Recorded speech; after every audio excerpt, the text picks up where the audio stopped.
ഇന്നത്തെ ക്ലാസ്സിൽ നല്ലൊരു അനുഭവമാണ് ലഭിച്ചത്. മറ്റുള്ളവരെ സ്നേഹിക്കാൻ പഠിച്ചു, സഹായിക്കാൻ പഠിച്ചു, ക്ലാസ്സിൽ അച്ചടക്കത്തോടെ ഇരിക്കാൻ പഠിച്ചു, പരിസരം മറ്റ് സഹവാസികളെ സ്നേഹിക്കാൻ പഠിച്ചു. നമ്മൾ ഈ ക്ലാസ്സിലെ കൊണ്ട് നമ്മൾ ഒരുപാട് കാര്യം പഠിച്ചു.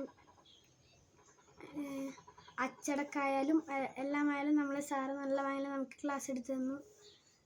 ഇത് നല്ലൊരു ക്ലാസ്സായിരുന്നു, ബോറിംഗ് അല്ല, ഒരു ബോറിംഗും ഉണ്ടായിട്ട് നല്ലൊരു ക്ലാസ്സും നല്ലൊരു മൂഡാണ്. നമ്മളെ മനസ്സിനൊരു റിഫ്രഷ് ആയ പോലെ തോന്നും.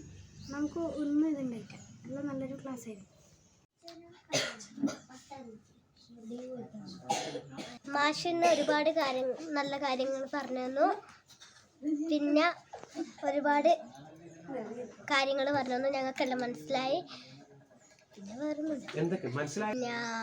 മാഷ് ഇത്ര സമയം പറഞ്ഞതിൽ എല്ലാം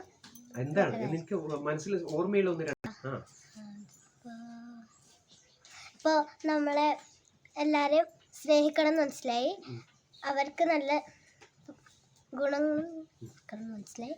പിന്നെ ഈ ആശ്രമത്തേക്ക് വരുമ്പോൾ നല്ലൊരു ശാന്തത ആദ്യമേ ഉണ്ടായിരുന്നു. കുട്ടികളും നല്ലൊരു ഹാപ്പി ആയിരുന്നു. മാഷ ക്ലാസ്സും കുട്ടികൾക്കെല്ലാം നല്ല എൻജോയ് ചെയ്ത് കേട്ടു. പല കാര്യങ്ങളും ഇവിടെ കണ്ടു. മൃഗങ്ങളും ചെടികളും ഔഷധങ്ങളും ഒക്കെ ആയിട്ടുള്ള എല്ലാം അറിഞ്ഞുകൊണ്ടുള്ളൊരു ക്ലാസ് ഇവിടുന്ന് കിട്ടി. കുട്ടികൾക്ക് നല്ലൊരു ക്ലാസ്സായിരുന്നു. ഞങ്ങൾക്കും കുറച്ചും കൂടി അറിവുകൾ ഇവിടുന്ന് കിട്ടി. നല്ലൊരു ക്ലാസ്സായിരുന്നു. നല്ല ആളെ പറഞ്ഞാൽ എങ്ങനെ ഉണ്ടാവണം, മനസ്സിലായ? നല്ല ആള് പറഞ്ഞാൽ എല്ലാ ഗുണങ്ങളും ഉണ്ടാവണം, അത് എഴുതണം. മനസ്സിലായ?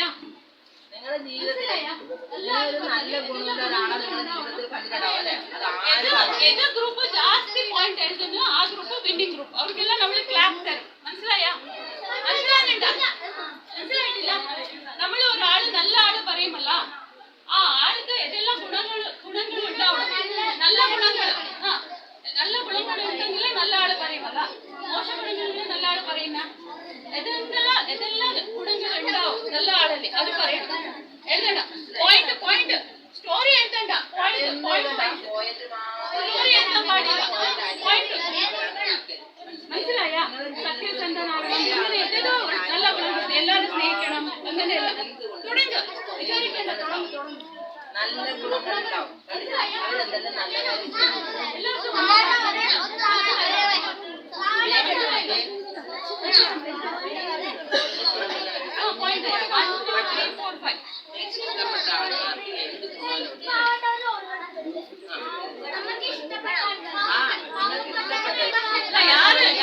ഏതോ ഒരാള് നല്ല ആള് പറഞ്ഞാല് ഏതെല്ലാം നല്ല ഗുണങ്ങൾ ഉണ്ടാവണം.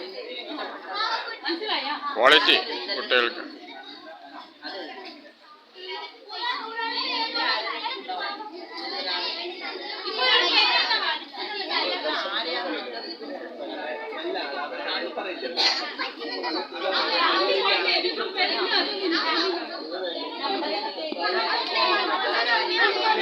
Group 1 2 point എഴുതിട്ടായി. നിങ്ങൾ തുടങ്ങിയിട്ടേ ഇല്ല. എഴുതണം, ചർച്ച ചെയ്യുന്നത് എഴുതണം. ഒരാൾ നോക്കിയാൽ വന്നാവില്ല.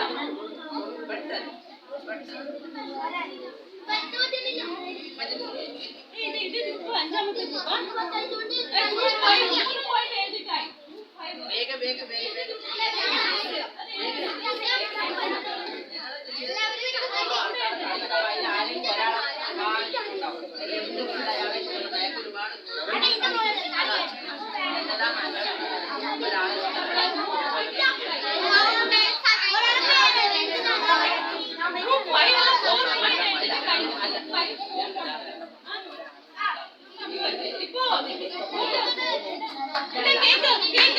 ഇപ്പൊ ഒരു ജയസുദാസ് പറ്റി പറഞ്ഞല്ലോ, എപ്പോഴും വെള്ള ഡ്രസ് ഇടും, അത് സരള ജീവന. മനസ്സിലായ? പിന്നെ സത്യസന്ധത, പിന്നെ പാവപ്പെട്ടവർക്ക് സഹായിക്കുന്നത്. മനസ്സിലായ?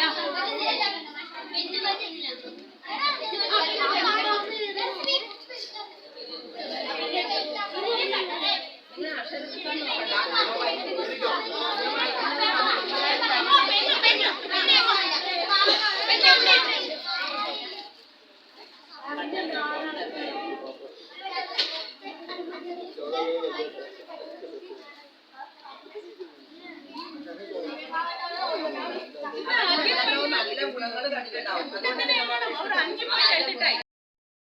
അതവർ തരും. നിങ്ങൾ കൈ മാത്രം നീട്ടിയാൽ മതി. ഇല്ലാത്തവർ കൈ കണ്ടേക്ക് അവരെന്തെങ്കിലും സംസാരിക്കണം. മനസ്സിലായില്ലേ? അപ്പം ദാരിദ്ര്യം എന്തെന്ന് അറിയില്ല അല്ലേ? ദാരിദ്ര്യം എന്തെന്ന് അറിഞ്ഞവർക്ക് പരസ്പരത്തിന് വേഗമുള്ളൂ. നമ്മൾ അങ്ങോട്ട് പോകുമ്പോൾ പഠിക്കും അല്ലെ? ചെറിയ കുഞ്ഞുങ്ങളായതുകൊണ്ട് അത് അതായത് നമുക്ക് ബുദ്ധിമുട്ട് എന്തെന്ന് നമ്മൾ ചെറുപ്പകാലത്ത് അറിയുന്നേ ഇല്ല അല്ലെ? ഇപ്പോ ഞങ്ങളെല്ലാം അറിഞ്ഞിട്ടുണ്ട്.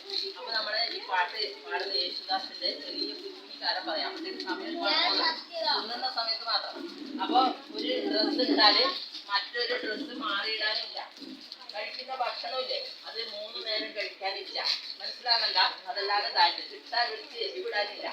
പുസ്തകം എഴുതാൻ ഒരു പുസ്തകം ഉണ്ടായാലായി, ഒരു പെണ്ണ് ഉണ്ടായാലായി. ഇന്ന് നമുക്ക് ഇഷ്ടം പോലെ പെണ്ണല്ലേ? ഒരു ഇതോടെ ഈ കവറോടെല്ലാം നമ്മൾ അച്ഛനും അമ്മേനും മനസ്സിലാക്കുന്നല്ലേ?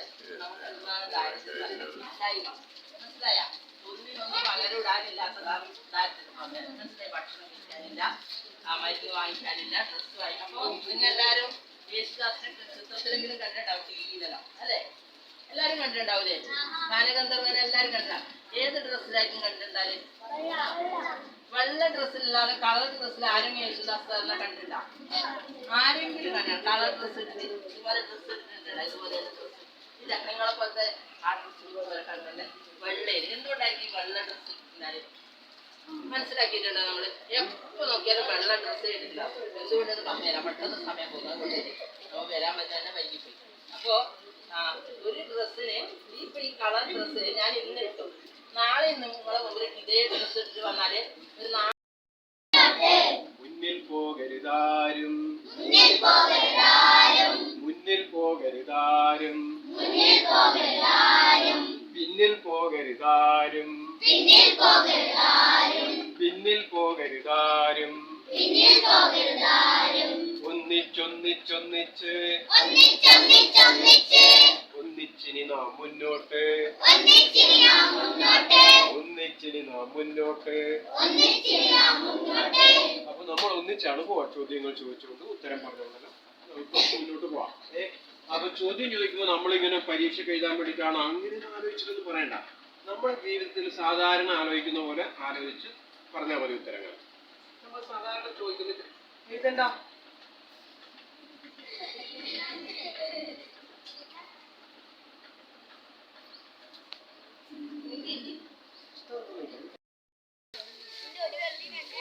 മക്കള് ചെയ്തോ കേട്ടാ.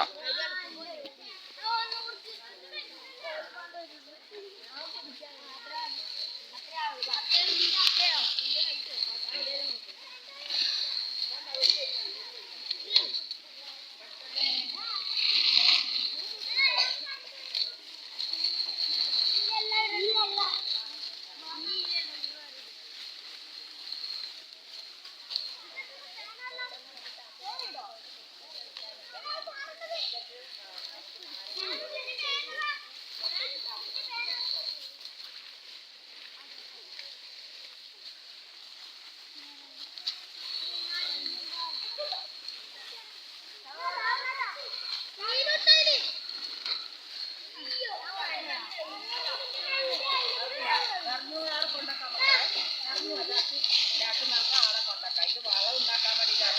ഇത് വളർത്താനും എല്ലാത്തിനും ആളുണ്ട്. പക്ഷെ നിങ്ങൾക്ക് വളം ഉണ്ടാക്കാൻ